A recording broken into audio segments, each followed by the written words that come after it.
when you detox, Wendell, what would you say your three biggest are? thing is gluten-free. Yes. Right, if possible. Get right, gluten you know, out. get Yep. gluten out. Yep. Years ago, it was very difficult for people to find, or if they said you want to go gluten-free, they thought it was a fake thing, a foo-foo thing. What are you talking about? Doesn't exist. And now everywhere you go, there's gluten-free options on the menu. There's gluten-free option at the supermarket everywhere you go, because they realize that gluten, even though you're not allergic, you know, we do a celiac testing or whatever, you're not allergic to it, or do a colonoscopy, you may not have like a specific allergen or autoimmune condition to it, but you have that inflammatory response that happens from it. Let's not even talk about dairy, you know, getting dairy out of the diet. Milk products, dairy is huge. All right, the inflammatory response, you know, the cows and animals are injected with so many of the hormones and the steroids and the antibiotics, and we consume those things. What happens in our body? Inflammatory reactions, right?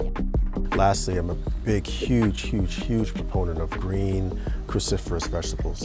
They're incredible, right? Especially for women, to decrease inflammation, to decrease the bad estrogen in your system. Cruciferous vegetables, because we were talking earlier about how the mind, body, gut, how that whole connection, the vagus nerve, how all those things are connected. And the mind, the gut and the mind are just one.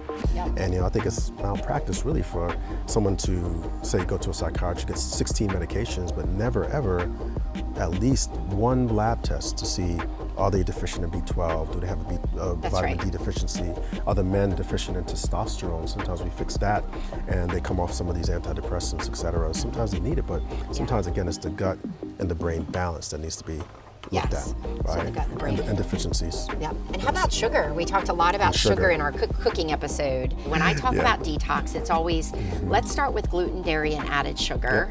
And sometimes it can be nightshades or nuts or other inflammatory zones, but and everybody's different, right? Like it might be 30 days, it may be 90 days, but starting with the food elimination is a part of improving the dysregulation and the leaky gut permeability, and of course probiotics that we talk about.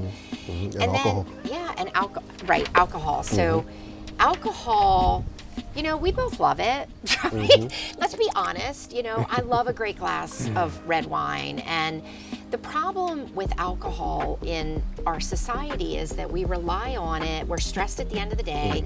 You come home, you have 1 to 2 glasses of alcohol, wine or bourbon, or 3.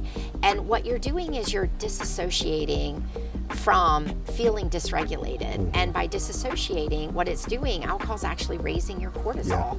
And so then you don't sleep, right? So it's not that we're saying never to have it. It's just to be cognizant of how it can be contributing if you are feeling inflamed and dysregulated. Alcohol is a big no.